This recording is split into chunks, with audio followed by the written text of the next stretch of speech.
नमस्कार दोस्तों, स्वागत है आप सभी का आज के मुख्य समाचार के इस वीडियो में। जी हां दोस्तों, मोदी सरकार की तरफ से बड़ी और महत्वपूर्ण खबर की अपडेट निकल कर आ रही है, जिसकी सटीक जानकारी हम आपको इस वीडियो में देंगे। बस आप इस वीडियो के साथ अंत तक बने रहें।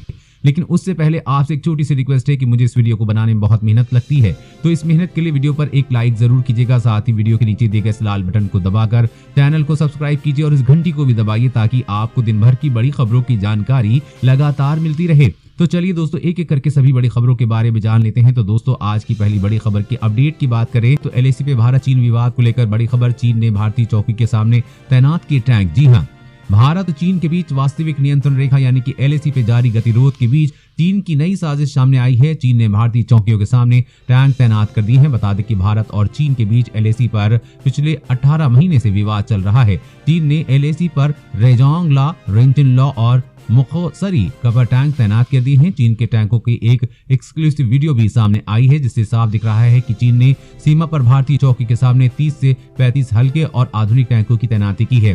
चीन को करारा जवाब देने के लिए भारत ने भी पूरी तैयारी कर ली है और पहली बार 17,000 फीट पर भारत ने टैंक तैनात किए हैं। ये पहला मौका है जब भारत ने इतनी ऊंची पहाड़ी पर टैंकों की तैनाती की है। हैरानी की बात यह है कि चीन अपनी साजिश पहले ही भांति बरकरार करे हुए है। समय समय पर जब वो थोड़ा सा पीछे हटने की कोशिश करता है, उसी जगह पर वापस लौट आता है। दुश्मन देश अपनी सेना की ताकत दिखाने की कोशिश करता है और उसे लगता है कि इससे सामने वाला डर जाएगा, लेकिन ये नया भारत है जो किसी से नहीं डरता। और अगली बड़ी खबर की बात करें तो बर्ड फ्लू की चपेट में कई राज्य, यहाँ मुर्गे व अंडों की बिक्री पर लगा दिया गया है प्रतिबंध। जी हाँ, कोरोना महामारी के बीच मध्य प्रदेश, राजस्थान, पंजाब, हिमाचल प्रदेश के साथ ही केरल भी बर्ड फ्लू की चपेट में आ गया है। उक्त राज्यों में पिछले कुछ दिनों में ही सैकड़ों पक्षियों की मौत हो गई है। ये सिलसिला बदस्तूर जारी है। राज्य सरकारों ने अलर्ट जारी करने के साथ ही स्थिति पर काबू पाने के लिए सक्रियता बढ़ा दी है। उधर बिहार, झारखंड व उत्तराखंड में राज्य सरकारों ने सतर्कता बरतते हुए अलर्ट जारी कर दिया है। बताया गया है कि एवियन इन्फ्लुएंजा वायरस से होने वाली इस बीमारी से पक्षी ही नहीं, मनुष्य भी प्रभावित हो सकते हैं। मुर्गियों और संक्रमित पक्षियों के पास रहने से इंसान पीड़ित हो सकते हैं। ऐसे में सावधानी बरतते हुए हिमाचल प्रदेश में मछली, मुर्गे व अंडों की बिक्री पर प्रतिबंध लगा दिया गया है।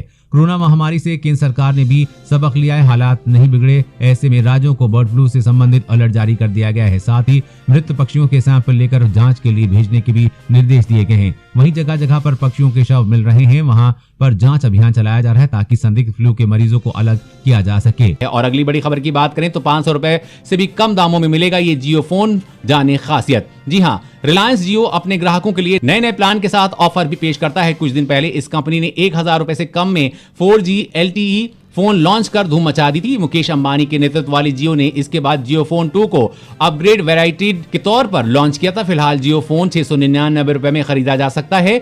अब रिलायंस जियो योजना बना रहा है कि ज्यादा से ज्यादा सस्ते हैंडसेट बाजार में उतारे जाएं।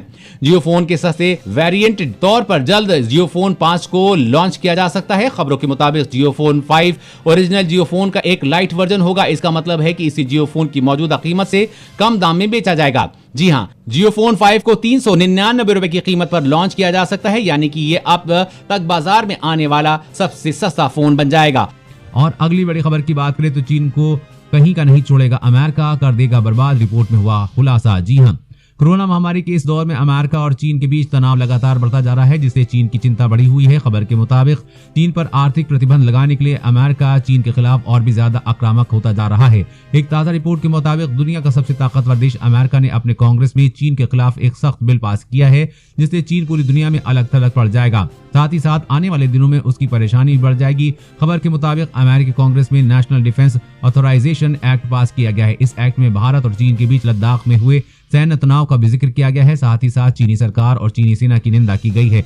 आपको बता दें कि ये विधेयक कानून का रूप ले लेगा। इस कानून में जिनपिंग सरकार को सख्त चेतावनी भी दी गई है कि सीमा पर भारत के खिलाफ आक्रामक कार्रवाई बंद करे। सबसे बड़ी बात यह है कि इस कानून को रिपब्लिकन और डेमोक्रेटिक सांसदों पर पूर्ण समर्थन मिला है। अब चीन पर पूरी दुनिया में प्रतिबंध लगना शुरू हो जाएगा। और अगली बड़ी खबर की बात, करोड़ों भारतीय यूजर्स का डेटा हुआ चोरी, डार्क वेब पर डेबिट और क्रेडिट कार्ड की बेची जा रही है जानकारी। जी हां, भारतीय यूजर्स के क्रेडिट और डेबिट कार्ड के डाटा चोरी की खबर सामने आई है। साइबर सुरक्षा मामलों के cyber security researcher Rajshekhar Rajahariya ने दावा किया है कि भारत के करीब 10 करोड़ से अधिक क्रेडिट और डेबिट कार्ड यूजर्स का डाटा डार्क वेब पर बेचा जा रहा है। डार्क वेब पर मौजूद ज्यादातर डाटा बेंगलुरु की डिजिटल पेमेंट गेटवे जेस्पे के सर्वर से लीक हुआ है। राष्ट्रीयकर ने देश के 70 लाख से ज्यादा यूजर्स के क्रेडिट और डेबिट कार्ड का डाटा लीक होने का दावा किया है। सिक्योरिटी रिसर्चर ने बताया है कि लीक हुए डाटा में यूजर्स के नाम, फोन नंबर और ईमेल एड्रेस के अलावा उनके पैन कार्ड के पहले और आखिरी 4 डिजिट की भी शामिल हैं। लीक हुआ डाटा पेमेंट प्लेटफॉर्म जस्पे से हुआ हो सकता है, जिसकी मदद से अमेजन, मेक माई ट्रिप और स्विगी जैसे मर्चेंट के भुगतान होते हैं। रिसर्चर राजशेखर का कहना है कि डेटा डार्क वेब पर बेचा जा रहा है। और अगली बड़ी खबर की बात करें तो नकली मक्खन और बिक्री पर रोक लगा सकती है सरकार, स्वास्थ्य के लिए बेहद है खतरनाक। जी हां, होटल और रेस्टोरेंट में धड़ल्ले से बिकने वाले नकली मक्खन पर सरकार जल्द ही रोक लगा सकती है। केंद्रीय MSME मंत्री नितिन गडकरी ने मामले में दखल देने के लिए प्रधानमंत्री नरेंद्र मोदी को पत्र लिखा है। गडकरी ने कहा है कि नकली मक्खन के इस्तेमाल से न सिर्फ लोगों की सेहत पर गंभीर असर पड़ रहा है, बल्कि पशुपालकों और किसानों को वित्तीय नुकसान भी उठाना पड़ रहा है। पत्र पर त्वरित संज्ञान लेते हुए प्रधानमंत्री कार्यालय ने भारतीय खाद्य सुरक्षा एवं मानक प्राधिकरण को कदम उठाने के निर्देश दिए हैं। पीएमओ ने कहा है कि FSSAI तत्काल स्पष्टीकरण और निर्देश जारी करे, साथ ही खाद्य उत्पादों में नकली मक्खन के इस्तेमाल को लेकर भविष्य के लिए गाइडलाइन भी तैयार करे। इसमें बड़ी मात्रा में ट्रांस फैट रहती हैं, जो शरीर के बैड कोलेस्ट्रॉल बढ़ाकर कई गंभीर बीमारियां पैदा कर सकता है। डेयरी से बनने वाले मक्खन की तुलना में ये काफी सस्ता पड़ता है, इसलिए होटल, रेस्टोरेंट और पेस्ट्री, पिज्जा, कुकीज व क्रैकर्स जैसे खाद्य उत्पादों में इसका बहुत इस्तेमाल होता है। इसी को देखते हुए सरकार द्वारा इस पर रोक लगानी जा रही है।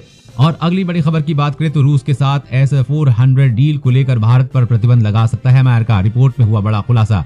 जी हां, अमेरिकी संसद से जुड़ी एक रिपोर्ट में चेतावनी दी गई है कि रूस निर्मित S-400 वायु रक्षा प्रणाली खरीदने के लिए अरबों डॉलर के भारत के सौदे पर लेकर अमेरिका उस पर पाबंदियां लगा सकता है। भारत ने ट्रंप प्रशासन की चेतावनी के बाद भी 4 S-400 खरीदने के लिए रूस के साथ $5 अरब का सौदा किया था। ट्रंप प्रशासन ने चेतावनी दी है कि ऐसा करने से भारत पर अमेरिकी प्रतिबंध लग सकते हैं। भारत ने इस मिसाइल प्रणाली की रूस को 2019 से $80 करोड़ की पहली किस्त का भुगतान किया है।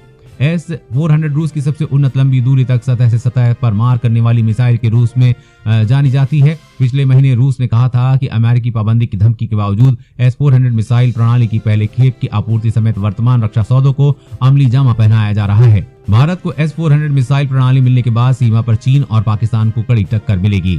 और अगली बड़ी खबर की बात करें तो मोदी सरकार का पोषण पर जोर, स्कूली बच्चों को खाने के साथ नाश्ते का भी ऐलान। जी हां, स्कूली बच्चों को दोपहर के खाने के साथ नाश्ता देने की योजना का फिलहाल पूरा रोड मैप तैयार हो गया, हालांकि ये भी मंजूरी की प्रक्रिया में है। ऐसे में यदि इसे मंजूरी मिल जाती है तो इस पर हर साल करीब 10,000 करोड़ रुपए खर्च होंगे। इसके तहत स्कूली बच्चों को स्कूल पहुंचते ही पोषक तत्वों से भरपूर को तैयार नाश्ता दिया जाएगा, लेकिन इसमें ब्रांडेड कंपनियों से बनी सामग्री यानी कि बिस्कुट जैसी कोई चीज नहीं होगी। इसकी जगह स्वयंसेवी संस्थाओं और महिला सहयोगियों से तैयार सामग्री दी जाएगी। नई राष्ट्रीय शिक्षा नीति में स्कूली बच्चों के लिए मिड डे योजना के तहत खाने के साथ नाश्ता देने के सुझाव के बाद केंद्रीय शिक्षा मंत्रालय इस योजना के अमल में तेजी से जुटा हुआ है। इसके तहत मंत्रालय ने फिलहाल जो रोड मैप तैयार किया है उसमें इस योजना को सभी राज्यों में लागू किया जाना है। इसे मंजूरी के लिए जल्द ही कैबिनेट के सामने रखा जाएगा। वहीं आने वाले बजट में भी इसके ऐलान की पूरी संभावना है। और अगली बड़ी खबर की बात करें तो व्हाट्सएप में आया नया फीचर, वायरल न्यूज और फेक मैसेज की सच्चाई जान सकेंगे आप। जी हां, व्हाट्सएप पर यूजर्स अब वायरल हो रहे मैसेज की सच्चाई आसानी से पता लगा सकते हैं।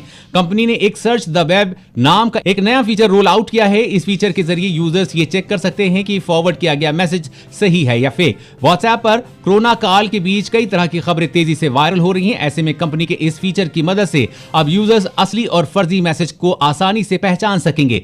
कंपनी ने इस फीचर को दुनिया भर में अभी कुछ देशों में लॉन्च किया है। Brazil, Italy, Ireland, Mexico, Spain, UK और अमेरिका में ये फीचर रिलीज किया है। और ये फीचर एंड्रॉइड, iOS के साथ ही व्हाट्सएप वेब के लिए भी रोल आउट किया गया है। कंपनी भारतीय यूजर्स के लिए भी इस फीचर्स को जल्द ही रिलीज करेगी। इस फीचर से यूज करने के लिए यूजर्स को व्हाट्सएप का लेटेस्ट वर्जन इंस्टॉल करना होगा। और अगली बड़ी खबर की बात करें तो भारत बायोटेक का दावा, वैक्सीन 200% सुरक्षित, 1 साल तक रह सकता है असर। जी हां, भारत के drugs control general of India ने 2 कोरोना वैक्सीन, सीरम इंस्टीट्यूट की कोविशील्ड और भारत बायोटेक की कोवैक्सीन को इमरजेंसी इस्तेमाल की मंजूरी दी है। भारत पहला देश है जहां एक साथ 2 वैक्सीन को मंजूरी दी गई है। लेकिन वैक्सीन की मंजूरी के साथ ही जहां कोरोना महामारी से जूझ रहे लोगों को उम्मीद की किरण जगी है तो कुछ विवाद भी पैदा हुए हैं। सीरम इंस्टीट्यूट और भारत बायोटेक दोनों ही अपनी अपनी वैक्सीन को एक दूसरे से ज्यादा असरदार होने का दावा कर रहे हैं।